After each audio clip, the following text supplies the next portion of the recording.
Hello everyone, আবারও চলে আসলাম আরেকটা ভিডিও নিয়ে।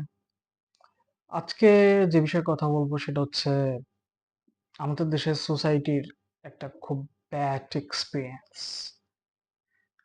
যার টাকা আছে তারে মাথায় উঠায় রাখে, আর যার টাকা নাই তাকে পাত্তাও দেয় না।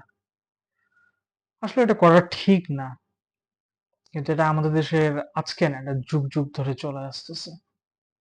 Generation by generation, generation by generation. আজকে আপনার পকেটে টাকা আছে, গাড়ি আছে, বাড়ি আছে, দেখবেন হচ্ছে আপনার কোলে উঠায় নিয়ে নাচতেছে, আর আপনার কিছুই নাই, আপনার একটা খবরও নেবে না।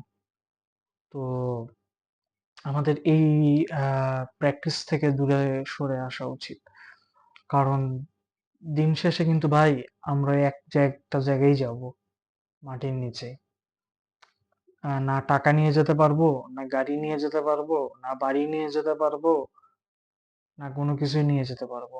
আমরা যা কষ্ট করে কামাচ্ছি সেটা আরেকজন ভোগ করবে, ভোগের ভাগীদার অনেকেই পড়ে থাকবে। কিন্তু আমরা কিন্তু কিছুই নিয়ে যেতে পারবো না, শুধু নিয়ে যেতে পারবো নেক আমল।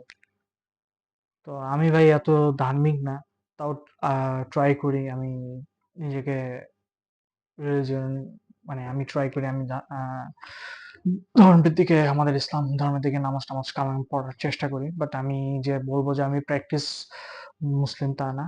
উম, চেষ্টা করে যাচ্ছি, দোয়া রাখবেন। তো আজকে এই পর্যন্তই, ভালো থাকবেন। Thank you.